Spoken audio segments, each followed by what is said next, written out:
Hi, thank you so much for watching. My name is Mia and this is my virtual vanity, a place where we both love makeup and we're quite critical of it. If that sounds good to you, please like, subscribe, leave a comment. Thank you very much for clicking on this video.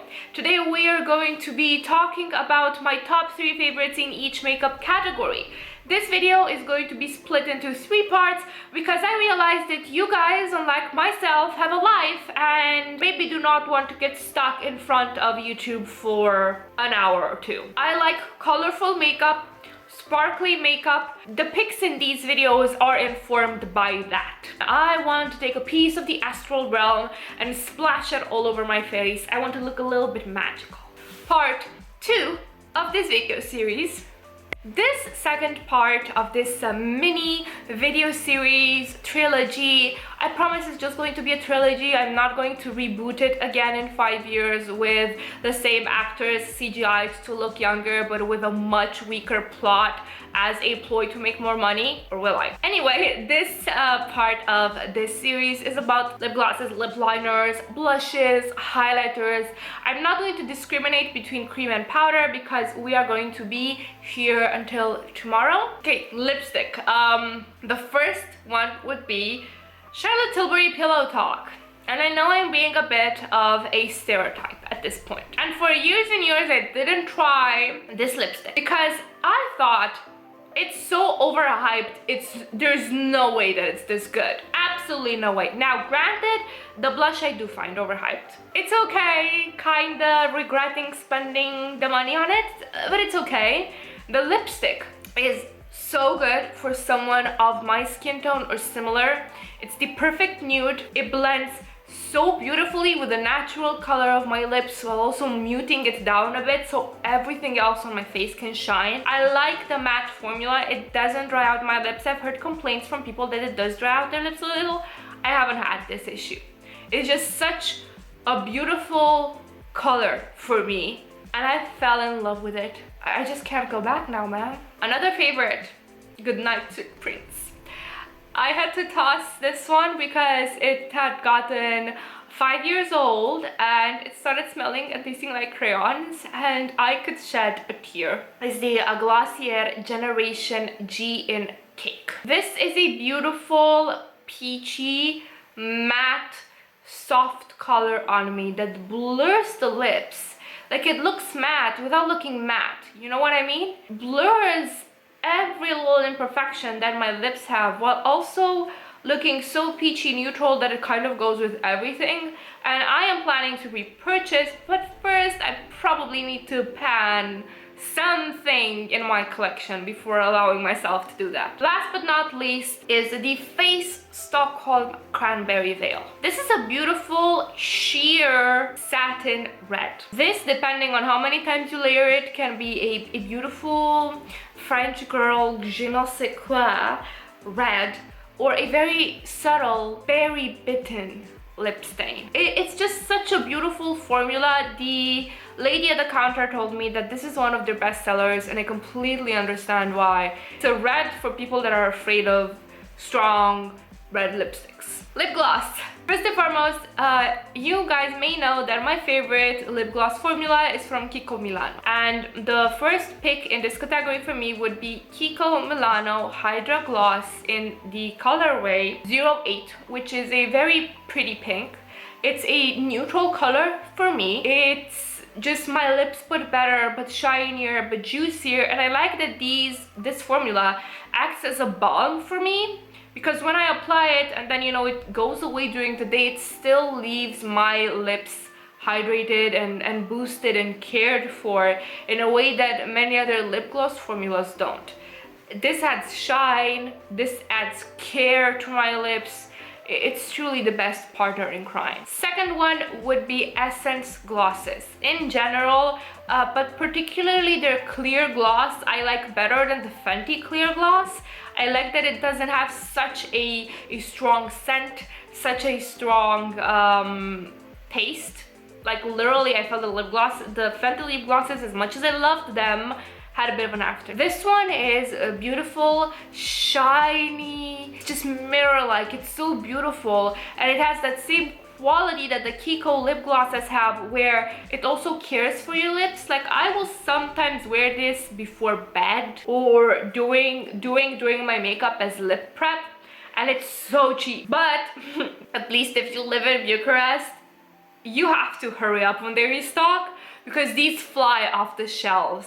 Like, I would go in the morning to the store for something else and see it restocked and be like, I'll buy it later. And then the next day, every color of this goddamn lip gloss is gone or eaten by wolves in a corner somewhere. It's just, they're beloved for a reason. The footage for this got effed, but my third favorite is NYX Praline because it's a pleasant formula, not as hydrating as the Kiko or Essence though, and it's the perfect warm neutral without too much pigment. Talk lip pencils. My all-time favorite is the Melkior Nude lip pencil. The perfect my lips, but a bit more neutral. It blends into my natural lip line perfectly, and it's the perfect no makeup, but there's a bit of makeup but doesn't look like makeup type of lip pencil for me, because it kind of goes with every color. It just makes my lips look more defined, just a little bit bigger without looking like I overlined them. It's a beautiful, soft, glidey formula. I really enjoy it. Secondly, I absolutely adore Neve Cosmetics Ballerina. Ballerina is a beautiful neutral light pink. I love the Neve Cosmetics formula for lip pencils in general, and eye pencils as well, because they're very glidey, they're very soft without being crumbly, and yeah, I gotta catch them all at this point because they're excellent. Let's talk blush. The all-time favorite recently is the Face Stockholm Devoted blush, which is a light pink with a slight luminescence, a slight sheen to it, a dimensionality that brings my face and my skin tone to life without looking shimmery or glittery or textury or too obvious. It makes me look so beautifully alive without looking like, oh, she's wearing blush. It looks like I'm naturally born with English rose cheeks. I am so happy that I decided to try this brand because they are beautiful for the type of base makeup that I like to do in my day-to-day life. Second most favorite is the Pupa Lumynis blush in the shade 300, which is a luminous peachy tone that again blends perfectly in my skin tone without looking like I'm wearing blush. It just looks like I'm peachy naturally, and it's a very beautiful sheer but pigmented formula in the sense that you can layer it. When you put the brush on the cheeks, it doesn't look like you just plopped some color in there.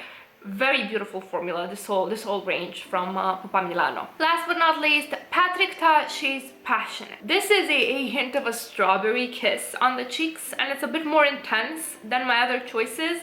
This is the blush that I choose when I want to feel fancy, to feel sexy, to feel overly feminine in that intentional, artificial femininity kind of way. I don't know if I'm making any sense. I really like this formula. Some say it's overpriced, but for me it's fine because it's one of those pretty things that make me feel pretty, and it's a self-feeding circle. So I'm okay with paying more for pretty packaging because I like collecting shiny pretty things. I heard there's an Essence blush dupe out there for it, so if you like the color you might want to look into that if you don't want to pay Patrick Ta prices. Last but not least, highlighter. First, MAC Double Gleam. MAC Double Gleam is a classic despite me hating that they put it in every single holiday release, because if they put the same color, how can I justify buying their product for the pretty packaging? Because I don't want to buy the same color of stuff. I don't want dupes in my collection. MAC, I want to give you my money, but stop putting Double Gleam in fucking everything. I get it, it's your flagship product, but please. Okay, never mind. Double Gleam is really good because it's one of those highlighters that doesn't enhance texture, that is reflective and shiny without being shimmery, without being glittery, that melts into the skin that makes you look plump and dewy and hydrated and like a glazed donut, but not in the rotisserie chicken kind of way, not in the see you from space so much that the blue men from Ice Planet Barbarians can see me. I really love it. It's a very sophisticated type of formula. The Makeup Forever ProFusion highlighter, another sophisticated formula, but where MAC Double Gleam is more champagne gold, the MAC ProFusion one is more pinkish, icy. I would say it has like a cold silver undertone without being silver. That is what I wear when I want to match a more cool toned look, for sure. And it's again one of those beautiful highlighters that almost looks wet on the skin, that just blends with your skin without showing texture. Just a beautiful formula. Last but not least, the Fenty Duo in Lightning Dust Fire Crystal, which is a more intense highlighter, and if I layer it up too much, it does tend to make me reflective at nighttime. You may get confused with a cryptid if you walk alone at night on a deserted highway with this on. Yeah, it's really cool. It's a really good highlighter. I love the formula, but it's a bit stronger than my previous two picks.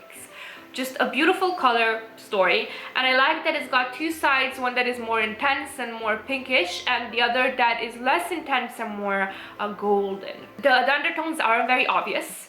They both look neutral-ish, but I can tell there's a slight undertone difference. Anyway, this has been the second part of this trilogy. Stay tuned for the third part of it tomorrow for your next video in Miamas.